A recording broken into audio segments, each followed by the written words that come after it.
en los escenarios estos de vascular, de temas principalmente de MAPS, de fístulas durales, de stroke de fosa posterior, de stroke carotidio, generalidades del neurointervencionismo, y hoy día vamos a mezclar un poco todo eso y vamos a hacer una sesión de casos clínicos donde vamos a tener 5 casos y de cada uno de ellos vamos a ir sacando un poco, digamos, todo el caso, el cubo que digamos que podemos sacar principalmente y en base a eso les voy a ir a cada caso preguntando a cada uno de ustedes al azar lo que ven más o menos, para que lo hagamos más interactivo, ¿ya? Entonces yo entiendo que aquí está Michael Candia con nosotros. ¿Qué otros becados te queremos? Está Alejandro, veo que está Alejandro Espinosa. ¿Qué otros nombres me podrían ir diciendo para que yo les pregunte así más o menos al azar? Veo que está Carlos Rodríguez también. Acá José Ortega. José Ortega, perfecto, está José. ¿Qué más me podría decir para preguntarle? Jonathan Toledo, acá. Está Jonathan, ok.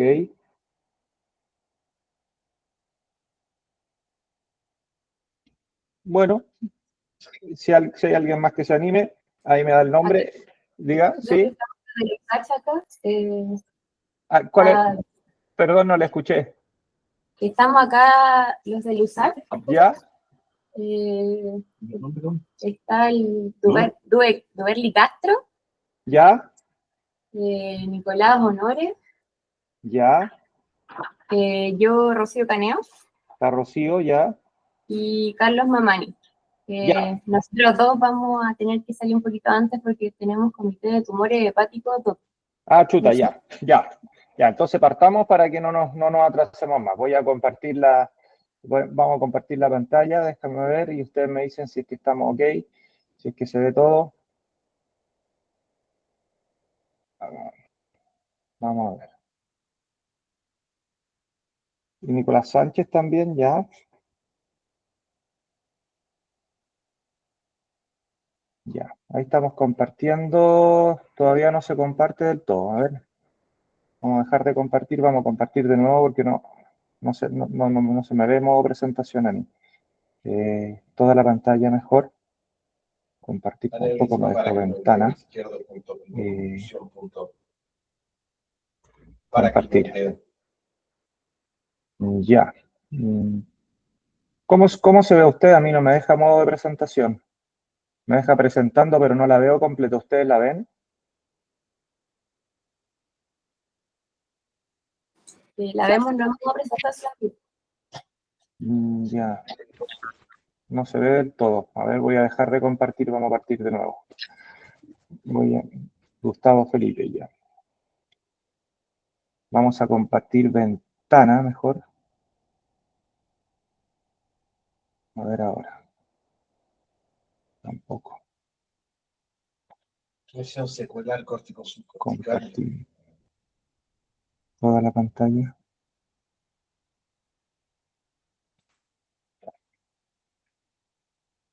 ¿Ahí qué tal? ¿Mejor? ¿Ahí se ve? Me dicen cualquier cosa. Mira, esta es la hoja de ruta de la presentación. Vamos a presentar un caso clínico. Un poco sacamos la sintomatología del paciente. Vemos el caso, por supuesto. Planteamos las alternativas diagnósticas de lo que podría ser y después hacemos una breve reseña de la patología. Esto en 5 casos, ¿ya? ¿Se ve bien?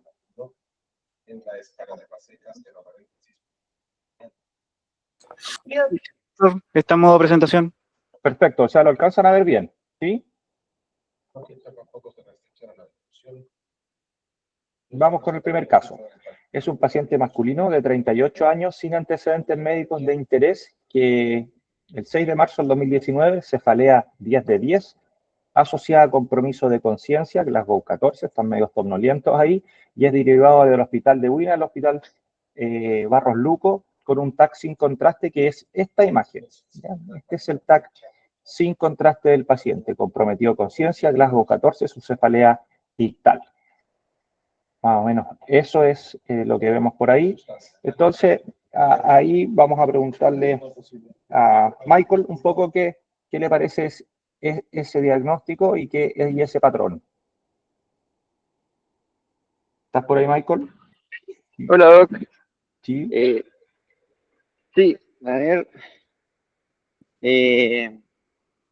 Bueno, estoy viendo. ¿Se escucha, cierto? sí, perfecto. Sí, veo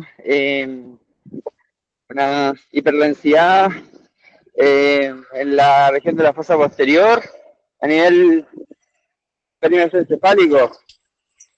Ya. Y Y, sí, y también hacia posterior. eh, sí, la veo mayormente a nivel perímetro encefálico y ¿Y qué se ve? ¿Qué es lo que se ve? de sangre. Perfecto, Veo, ya. Pongo el apellido. eh, una HCA, ¿Qué tipo? sí, Perfecto, perfecto. Sí, eso es lo que quería que me dijeran, que es una HSA, pero más que perimesencefálica, porque si se fijan, este componente es muy peritroncular basal, es muy grueso, un poco se va hacia los ángulos pontocerebelosos. Si uno va hacia arriba, también se extiende hacia la fisura interhemisférica anterior, hacia los valles silvianos, pero lo que más molesta es efectivamente este componente muy grueso perimesencefálico, así que uno con esto tiene que sospechar que es una HCA de fosa posterior. Ya tiene que pensar en la circulación vértebro-basilar cuando vea este tipo de sangrado y sobre todo cuando también, como toda HCA, siempre hay una dilatación incipiente de las astas temporales. Entonces, como todo poco de HCA en un paciente joven comprometido de conciencia, tenemos que escalar a la segunda fase, que es un angiotac. Y aquí es donde tenemos un angiotac con una reconstrucción coronal en MIP, que hay que poner lógicamente por ese patrón de sangrado, mucha atención a lo que es la circulación vértebro-basilar y es por eso que no alcancé a parar la imagen porque hay mucho que sacar. Aquí debería haber dejado quizás solamente la foto, pero voy a intentar parar la imagen donde está el hallazgo. Déjenme un poquito. El hallazgo está acá, aquí. Voy a pasar discretamente, pero ahí tenemos el hallazgo, ¿ya? Si se fijan, en la vertebral izquierda, en su segmento intradural. Tiene que ser necesariamente intradural porque es el patrón de HCA. Pasamos a una RM donde se ve un foco de susceptibilidad magnética aquí, justamente en el segmento intradural de la arteria vertebral izquierda, en concordancia con el angiotac MIP coronal que vimos. Entonces tenemos un foco de susceptibilidad en un vaso intradural que concuerda con un HCA de fosa posterior y que en el angiotac se ve una dilatación pseudoaneurismática en su segmento intradural, en un paciente joven con cefalea ictal y compromiso de conciencia. Acá tenemos un T1 FATSAT más gadolinio que también, si se fijan, en su segmento intradural también vemos un área hipercaptante, comparen con la vertebral contralateral que tiene una interrupción del vacío de señal por flujo y que además tiene en la pared un foco de alta señal T1 que en el sin contraste, acá tenemos con GADO, pero en el sin contraste eso espontáneamente se veía con hiperseñal T1. Entonces, pasa lógicamente después con todo esto, tenemos que hacer un estudio más allá del TAC y de la resonancia y le hicimos una angiografía con reconstrucción digital 3D donde se ve precisamente esta dilatación pseudoaneurismática en este segmento intradural de la vertebral izquierda justo proximal a la emergencia del ostium de la pica, que es la arteria cerebelosa inferior. Entonces, con todos estos elementos, ¿qué diagnóstico más probable sería? Y aquí le vamos a decir a Jonathan que nos responda. El doctor Jonathan Toledo nos puede decir qué diagnóstico probable le sugiere. A, un hematoma intraparenquimatoso con angiografía normal. B, una hemorragia subaracnoidea secundaria a una rotura de un aneurisma sacular. C, una hemorragia subaracnoidea perimesencefálica. O D, una hemorragia subaracnoidea secundaria a una disección de vaso intracraneal.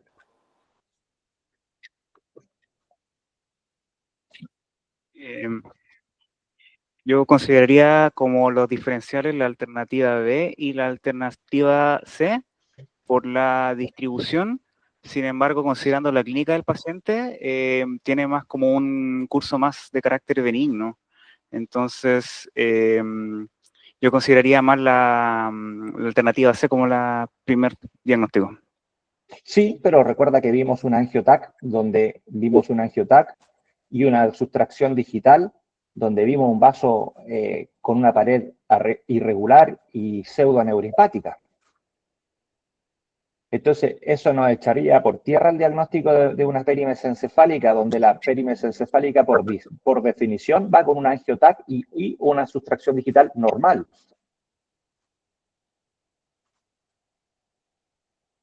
Yo estoy de acuerdo en el planteamiento. Una perimes encefálica podría haber sido con el TAC basal, aunque el sangrado era muy grueso, muy abundante a nivel peritroncular basal. Eso ya hacía generar su sospecha. Después vimos un angiotac que estaba alterado y también vimos una sustracción digital, una angiografía convencional que también estaba alterada. Entonces yo creo que con eso el diagnóstico nos cambia, ¿ya? Y ahí habría que pensar en una hemorragia subaracnoidea secundaria a disección de un vaso intracraneal. Las disecciones de vaso intracraneal no todas van con isquemia, algunas son transmurales y también pueden ir con HCA. Entonces, lo que hicimos posterior a esto fue tratar al paciente. Y aquí vemos un roadmap, que es un mapa de caminos, por así decirlo, donde tenemos un catéter guía proximal en el segmento intraforaminal distal de la arteria vertebral izquierda, y aquí estamos pasando una microguía de 0,14 distal a la disección, que es la disección, ven acá. Este componente pseudoaneurismático es por una disección.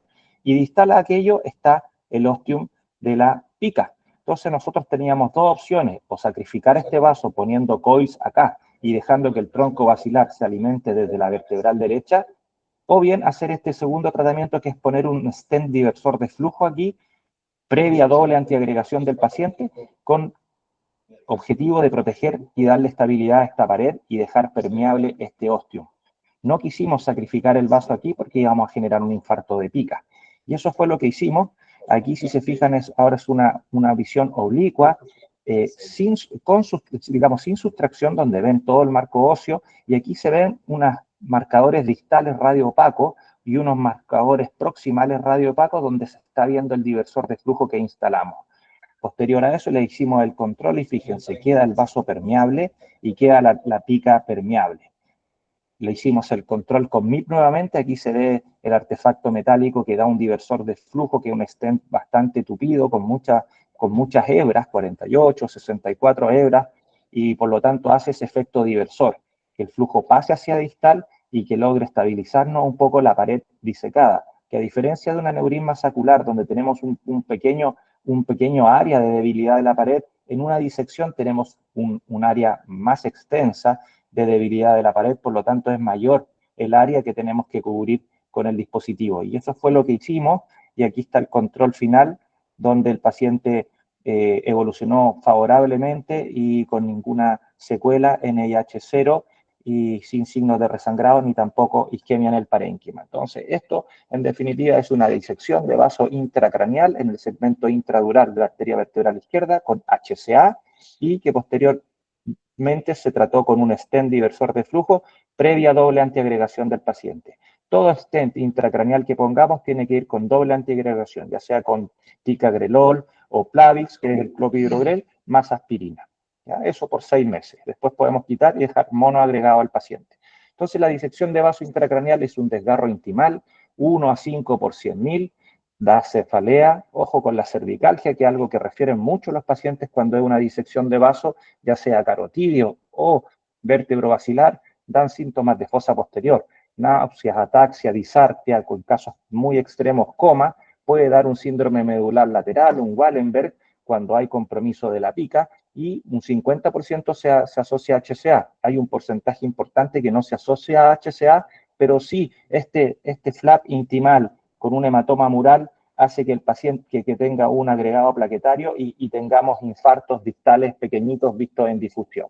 Entonces, eso es un poco de la disección de vaso intracraneal. Recordar que no siempre puede causar con isquemia, sino que también a veces pueden causar con HCA, y no olvidarse de eso, ¿ya?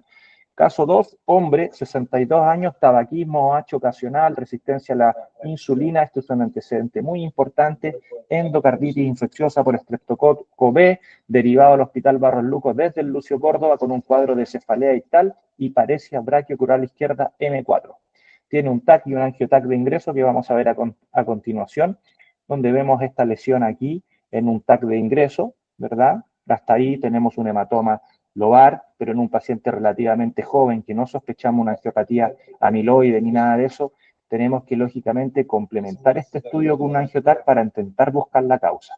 Eso fue lo que hicimos, tenemos el angiotac aquí con una reconstrucción en MIP en axial y vemos esta lesión. Así que vamos a preguntarle a Carlos Mamani, que ellos se tienen que ir un poquito antes, ¿qué le parece hasta aquí este caso del paciente? ¿Cómo lo podríamos describir hasta acá?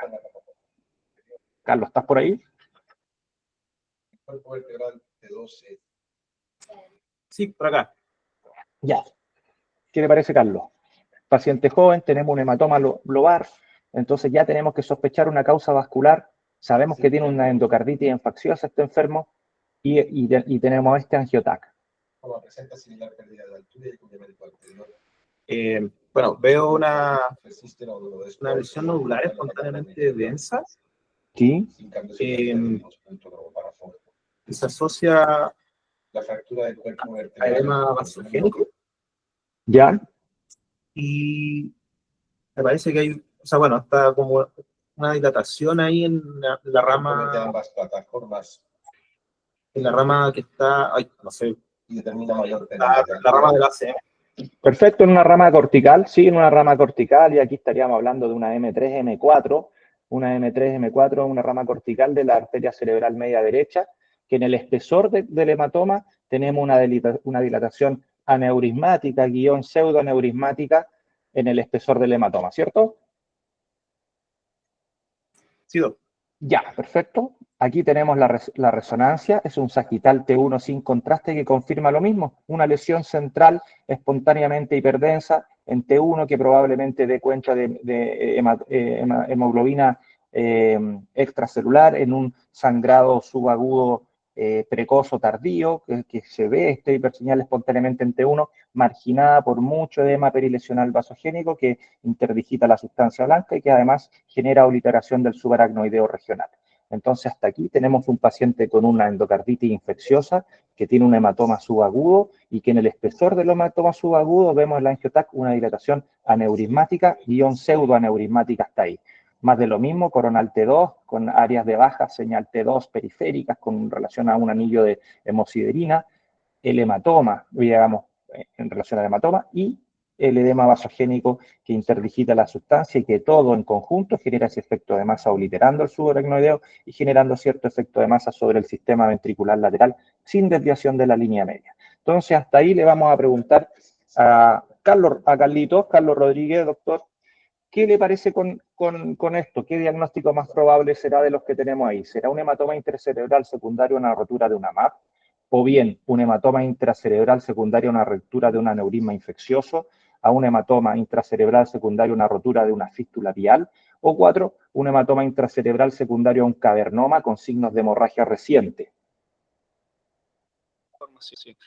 Hola, buenos días a todos. Como diagnóstico probable, dado los hallazgos visualizados, debemos tomar en consideración un hematoma intracerebral secundario a una rotura de aneurisma infeccioso. Perfecto, Carlos, sí, estoy muy de acuerdo contigo. Aquí tenemos varios elementos que nos hacen pensar eso, ¿cierto? Y el principal y el elemento más importante es que este paciente tiene una endocarditis infecciosa. Entonces, por lo tanto, lo más probable es que de esa vegetación cardíaca que tiene, mandó un émbolo séptico hacia arriba y generamos un hematoma secundario a un aneurisma que antiguamente era conocido como micótico, pero que hoy día mejor le decimos que se trata de un aneurisma infeccioso. Muy bien, Carlos, esa es la respuesta. Lo que hicimos fue llevar inmediatamente a este paciente al pabellón de angiografía. Esta es una angiografía con sustracción digital en una lateral de la arteria carótida interna derecha, donde van a ver ustedes exclusivamente ramas piales. ¿Ya? Pues, las ramas piales vienen solamente de la circulación carotidia.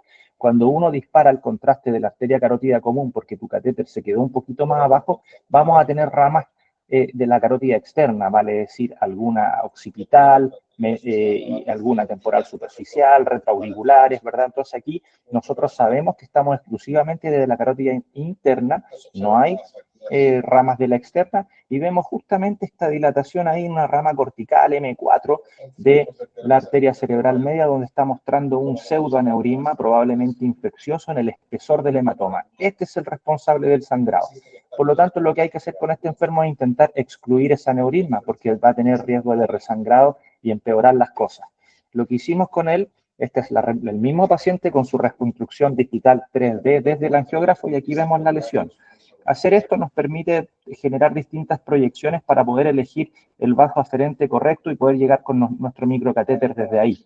Entonces eso fue lo que hicimos, manejamos un catéter flujo dependiente que se llama, muy pequeñito, un Magic 1.2 French, muy chiquitito, y con este roadmap yo disparé del micro con una jeringa de 1 y se nos opacificaron las distintas ramas. Entonces aquí era un poquito difícil saber cuál era la rama, pero parece que es esta, ¿verdad? Aquí ya estoy con el microcatéter distal, ya estamos con el micro muy distal.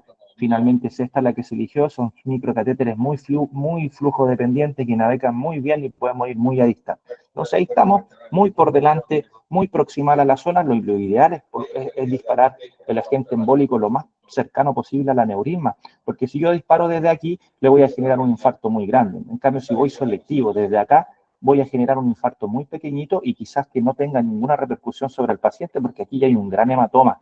Por lo tanto, este terreno ya está desfuncionalizado. Eso fue lo que hicimos. Preparamos un poco de histoacril. Ahí disparamos nuevamente desde el micro para ver que estamos en una situación correcta. Y preparamos un histoacril al 50% con lipiodol para también darle que sea radiopaco. Y ahí fue como inyectamos. ¿Ven? Esto es lo que inyectamos.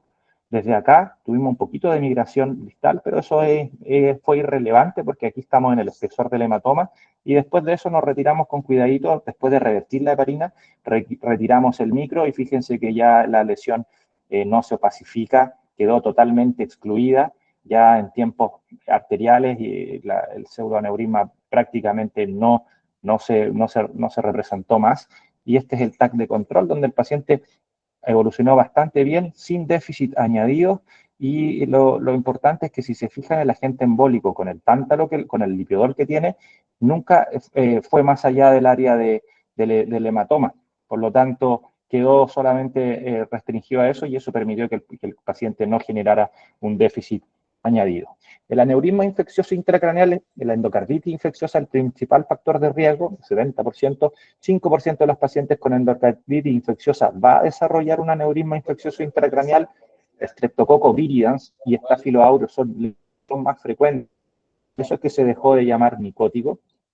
La vía hematógena endoluminal o por vasa vasorum es la más frecuente, y la localización generalmente son aneurismas distales, a diferencia de lo que ustedes conocen como los aneurismas que dan un sangrado cisternal. Todos los aneurismas saculares que nosotros vemos en las urgencias que se han roto, el de comunicante anterior, comunicante posterior, cerebral media, todos esos son más cisternales, son más proximales, a diferencia de estos aneurismas infecciosos que suelen ser mucho más distales, no relacionados a bifurcación. Y el tratamiento de ellos es excluir el aneurisma, como sea, ya sea a través de darle antibiótico al paciente y ver cómo evoluciona, un tratamiento quirúrgico convencional con una craneotomía, o que vayamos a forma endovascular a tratar de excluir ese aneurisma. Y ahí, por lo general, se toma la decisión en un comité multidisciplinar y vemos cuál es lo mejor para el paciente. Caso 3. Es una mujer de 47 años, hipertensa, dislipidemia, tabaquismo, y que ya tuvo una CB el 2013 al 2014 que le dejó una secuela motora con una paresia brachiodural derecha M4 y levemente afásica. Entonces, este es su TAC. O sea, estamos hablando de una mujer con factores de riesgo cardiovascular, pero súper joven y que está haciendo ACVs a repetición. El 28 del 4 empeoró su basal con un cuadro brusco de hemiparesia facio-brachiodural derecha, afasia, le aumentó la NH a 17, así que le hicimos un protocolo stroke. ¿Ya? O sea, tenemos una paciente que tiene muchos ACV a repetición, pero que no tiene una gran secuela y que de repente de manera brusca, de manera ictal, genera este cuadro con un NIH de 17. Así que lógicamente le hicimos un protocolo stroke, y en el protocolo stroke aquí vemos una difusión B1000. Vemos que en el B1000, cuando tienes cosas que son LSR símil a la señal, ya tiene una secuela antigua, probablemente esta es la que le dejó la fase y la paresia, pero fíjense aquí que está generando en la corona radial izquierda una nueva lesión con una alta señal B1000, por lo tanto está haciendo un infarto. Ya si esta mujer tiene un NIH de 17 y tiene apenas este infarto, nosotros ya tenemos que asumir que aquí hay una discordancia clínico-radiológica. Por lo tanto, para que ella tenga un NIH de 17 con este pequeño infarto en la corona radiada, ya sabemos que todo esto tiene que ser amenazado, tiene que ser penumbra, porque por eso le está puntuando tanto. Entonces, muchas veces no tienes que hacer mucho estudio avanzado para tomar la decisión. Ya simplemente sabiendo la clínica del paciente y lo que tenemos de infarto consolidado de core en el B1000, ya sabemos que aquí hay terreno por salvar. Así que le hicimos un TOF, que es la otra gran elemento importante que tenemos que tener. Demostrar que hay un vaso proximal ocluido. Y fíjense que aquí lo van a ver. Como en la mayoría de los casos, en 50% de los casos van a ver el trombo en M1. Van a ver que aquí en el TOF se amputa. Ahí lo perdimos, ¿ven? Se perdió la M1, tenemos una disociación clínico-radiológica, un infarto pequeño para un gran déficit clínico, así que con esto ya a todas luces tenemos que ir a recanalizar, porque nos da la sensación que con esta discordancia tenemos que terreno que salvar. Por lo tanto, José Ortega, a ver, el diagnóstico probable. 1, infarto agudo secundario a una oclusión de gran vaso. 2, un infarto lacunar agudo. 3, una secuela de infarto sin lesión isquémica aguda. O 4, un infarto agudo de rama cortical. ¿Está por ahí, José?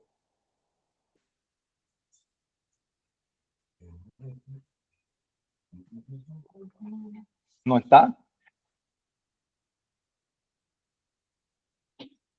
¿O está pensando José? ¿Está por ahí?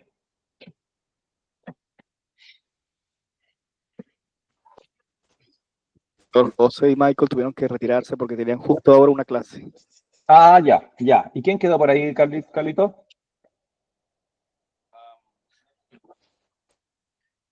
No, entonces... Jonathan, Sergio, Juan y yo. Ya, perfecto, ya. Y entonces vamos a preguntarle a Rocío, que es que tuviera Rocío, porque ellos también se van pronto. De todas estas, si es que estás por ahí, Rocío, ¿cuál le parece? Estoy acá. Ya. La verdad es que igual descarto un poco la 3 porque tiene clínica nueva. La 1 también la descarto un poco porque en verdad tendría como comprometido todo el territorio de la ACM, que en este caso no correspondería. Entonces, sí me parece que hay algo agudo, me parece más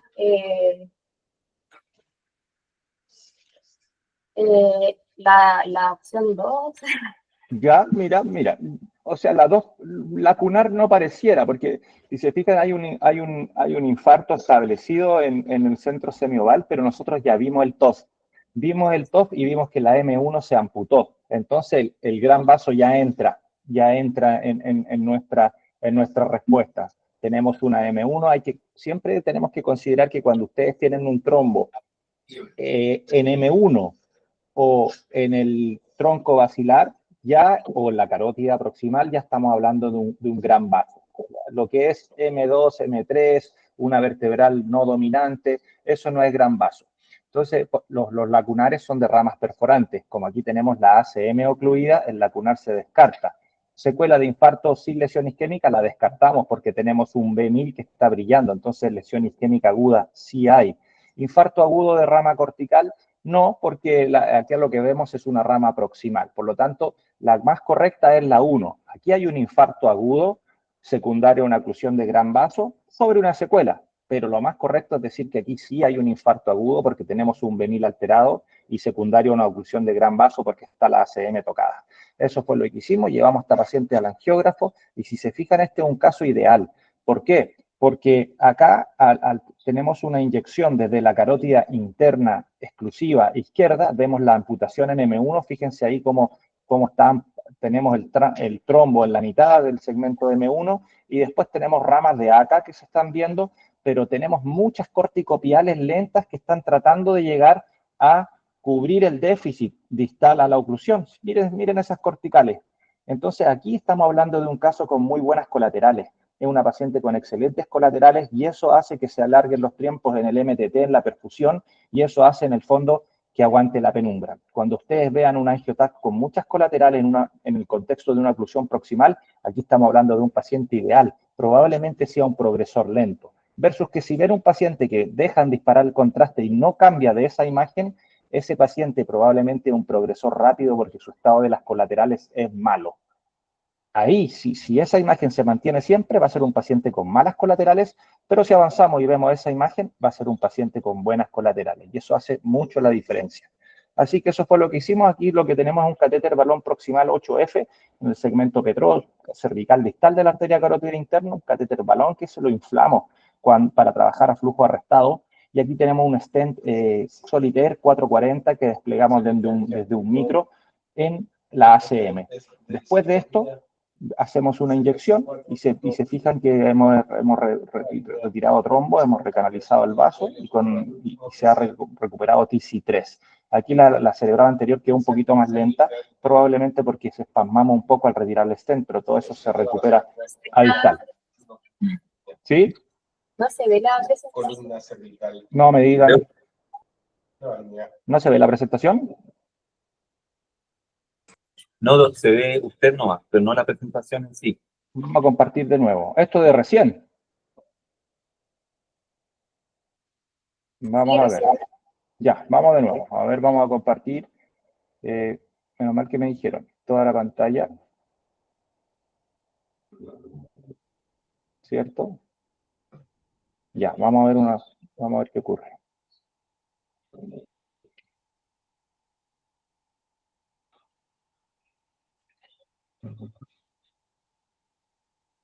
Vamos a ver ahora. Ahí se... Sí, Cambios posquirúrgicos. qué raro que se haya salido. Toda la pantalla. Expansor intersomático correctamente posicionado, punto de la línea.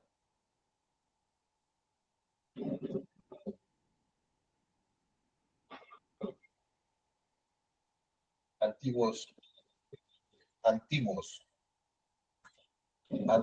cambios posquirúrgicos de disectomía C3C4 con expansor intersomático correctamente. No sé qué pasa, porque para evitar el espejo infinito vamos a dejar de presentar aquí. Vamos a hacer un último intento. Ventana. Avanzados cambios degenerativos osteodiscales multisegmentarios con osteofitosis. Ahí. Como deshilatación y protrusiones posteriores de los discos. Ahí lo logran ver. Sí, lo que ahí se ve. Ya, perfecto, perdonen. Aquí tenemos entonces el stent retriever, no sé si habrán quedado por aquí. Tenemos un stent puesto en la cerebral media. ¿Alcanzaron ver lo de las colaterales? ¿Esto? ¿Esto lo alcanzaron a ver? Esto es importante. Sí, doctor, lo de las colaterales se alcanzó a ver. Ya, eso es muy importante. Aquí tenemos para repasar con nuevas colaterales y si hubiéramos quedado siempre en la secuencia así, paciente con malas colaterales, progresor rápido. Entonces, como tiene buenas colaterales, pusimos un stent 440K. Si se fijan, lo vamos a empezar a desplegar. Acá estamos desplegando el micro y con estas patitas que son radio opacas se empiezan a abrir cuando uno desenvaina el stent. Aquí estamos desenvainando el micro. Con mucho cuidadito desenvainamos el micro, el stent se empieza a posicionar sobre la M1, desenvainamos todo el micro y cuando ya tenemos el stent envuelto en el trombo, esperamos unos 2-3 minutitos, inflamos este balón proximal y con una maniobra nos traemos todo el sistema, dejando este catéter fijo aquí para intentar recanalizar el vaso. Eso fue lo que se hizo y ahí logramos una recanalización completa TC3. Y la paciente recuperó bastante el déficit y quedó, digamos, con su TAC de control a las 24 horas, que siempre hay que hacer un TAC de control a las 24 horas post-trombectomía, bajó de NIH de 17 a 4. Y este es su escáner, que fue muy bueno porque al final quedó con su secuela y consolidó un poquito de infarto en la corona radiada izquierda, pero nada más, si se fijan, toda la corteza respetada. Fíjense la corteza cómo quedó todo respetada y eso dio cuenta de que bajara tanto su NIH de 17 a 4 y probablemente eso siga bajando cuando uno les da más tiempo. pero le hicimos, ahora había que hacerse la pregunta de por qué esta paciente hacía infartos a repetición. Entonces muchas veces uno tiene que estudiar por qué pasa eso, sobre todo una mujer joven. Y si se fijan acá en el angiotac de vasos cervicales, vemos como aquí hay una especie de lengüeta, una especie de sinequia en el segmento vulvar de la arteria carótida interna del mismo lado. Entonces le hicimos una geografía con sustracción digital nuevamente en la retirada, y vemos cómo se ve esta lesión acá.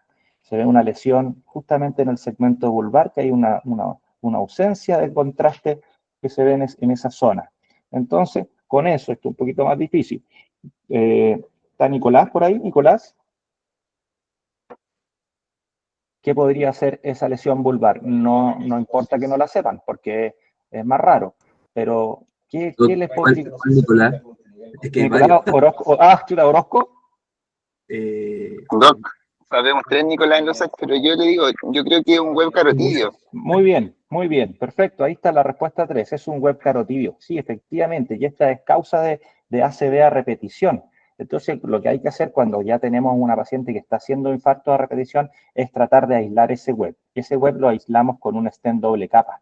Y eso fue lo que hicimos, se puso ese stent en esa carótida de tal manera que ese web, que esa sinequia, quedara posicionada contra la pared y podamos restablecer el flujo laminar y que ese flujo no se haga tortuoso en esa sinequia que viene a ser el web, que finalmente se cree, después vemos con una reconstrucción en MIC que quedó muy bien aposicionado el stent, también requiere doble antiagregación plaquetaria por un tiempo, y vemos que el web carotidio finalmente es una variante intimal de la displasia fibromuscular, es una variante, es causa importante de stroke, y uno se genera, muchas veces uno lo ve, si lo va a buscar dirigido lo va a ver, y es tanto así que 1 a 1,2% de los pacientes con angiotac cervical, así que no es menor. Vamos a ir rapidito a ver, para no aburrirlos más, 8:47 con el caso 4. Hombre, 32 años, cefalea crónica, cambio de patrón de 10 de 10, sin focalidad neurológica, sin signos meningios y sin rigidez de nuca. Entonces, es una cefalea 10 de 10 en un paciente que tiene este TAC, esto se lo voy a ir diciendo yo porque es un caso un poquito más raro. Entonces vemos cómo tiene un gran hematoma en un paciente joven, nuevamente un hematoma con traspaso subependimario, con edema perintensional vasogénico, semejante al paciente de la endocarditis, pero en este caso con traspaso ependimario. En un paciente joven hay que buscarle una causa vascular, y es por eso que le hicimos un angiotac posteriormente, y en el angiotac con reconstrucción coronal MIC, lo que vemos que ustedes cuando tengan un sangrado en un paciente joven y vayan a hacerle el angiotac, fíjense dentro del espesor del hematoma si es que hay algo que les sobra. Y si se fijan, miren aquí, acá tenemos hematoma. Entonces busquen por dentro del hematoma qué les sobra, y acá se ven unas estructuras vasculares anómalas. Si fuese en la pared de la dura madre, uno piensa en fístula dural, pero aquí no. Estamos muy en el espesor de un hematoma, muy en el centro, así que con un vaso tortuoso, probablemente con una estructura vascular tortuosa que debe ser la vena de drenaje, que si se fijan, esa vena de drenaje es un pedículo único que va hacia la torta, así que hay que pensar en algo más que la torta, sí, va hacia la vena cerebral interna, así que lo que hay que pensar es una malformación arteriovenosa, ¿ya? Con un nido pequeño. Así que nuevamente le hicimos la angiografía, esta es desde carótida externa, si se fijan exclusiva de carótida externa, solamente tenemos representación de meningias temporal, de temporal superficial, retroauricular, maxilar, occipital, entonces solamente era importante hacer una de estas para descartar una fístula dural. Las fístulas durales se descartan en su mayoría con inyecciones desde la carótida externa, pero también hicimos una pial, por supuesto, una intracraneal, y ahí vemos cómo tenemos una estructura ya que nos está sobrando, que explica un poco lo que hemos visto. Si se fijan acá, lo que vimos fue que hay una rama con un pequeño pial M4 de la ACM en su división inferior, que llega a alimentar un pequeño nido. Ese nido tiene una dilatación aneurismática, pseudoaneurismática en el espesor del nido, es decir, esto probablemente fue el responsable del sangrado, y además tiene un drenaje venoso que vemos aquí, unipedicular, que viene de acá, acá está el nido, y aquí viene la vena, vena, y finalmente tórcula, y seno recto, tórcula, vena cerebral interna, seno recto, tórcula, transverso. Entonces aquí estamos en presencia de una malformación arteriovenosa y por definición las malformaciones arteriovenosas tienen chant, porque en tiempos arteriales estamos viendo vena.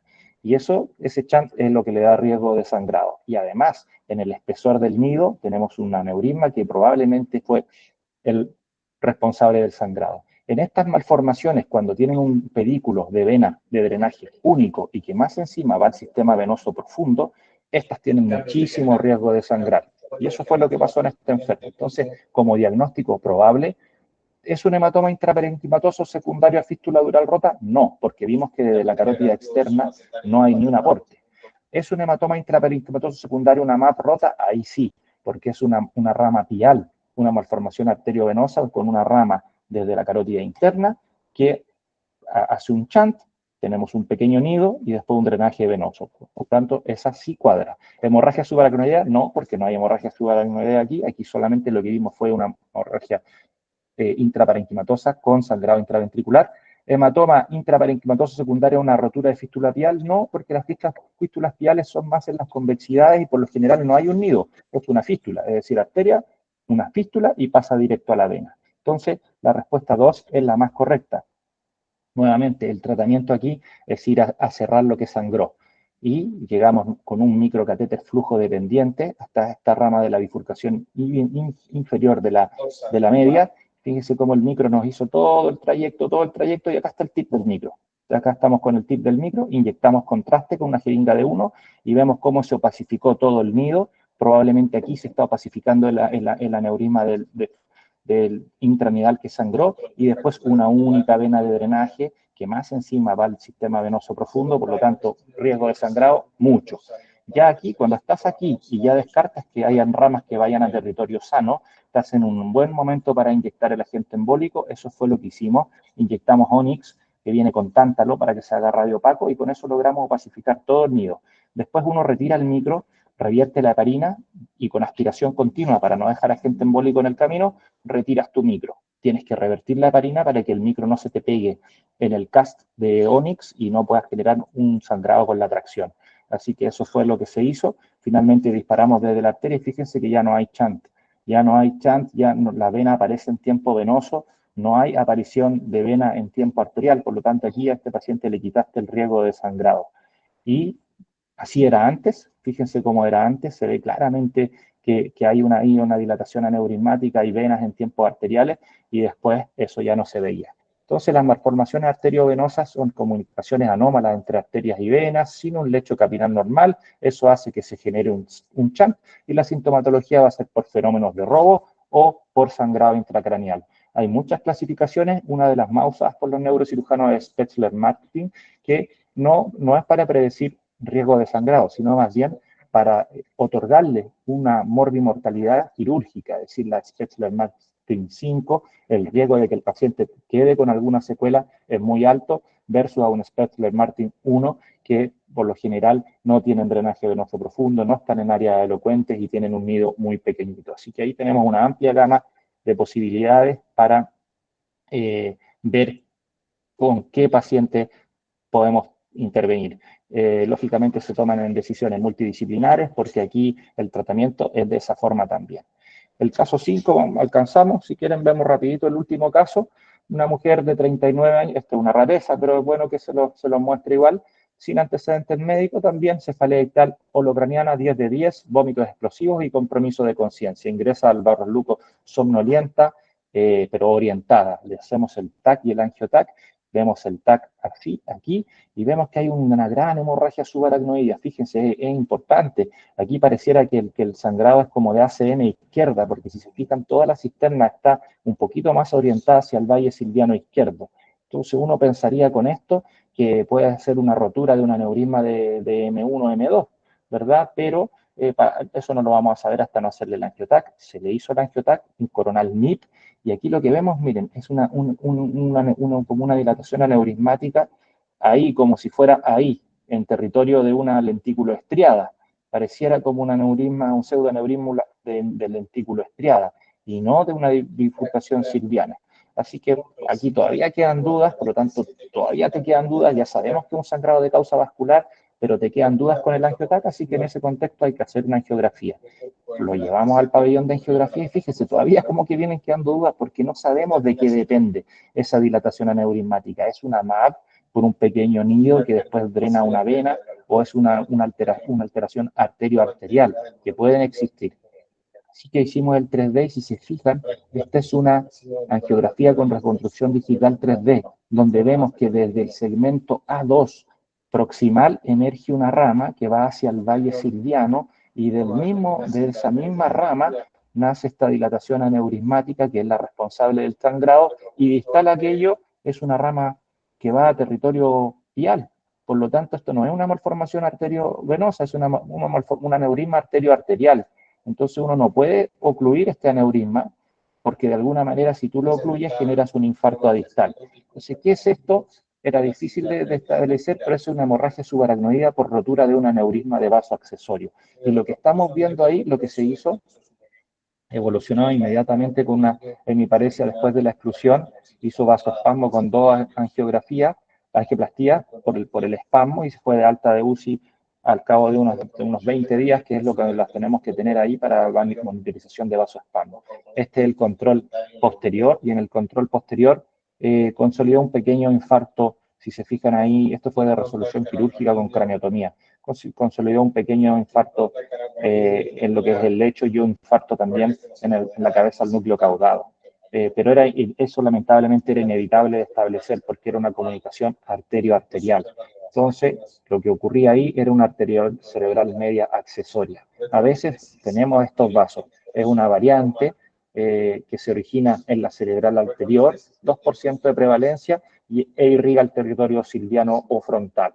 Se asocia además, al ser un vaso aberrante, con aneurismas intracraneales y el diagnóstico diferencial es que sea una ACM.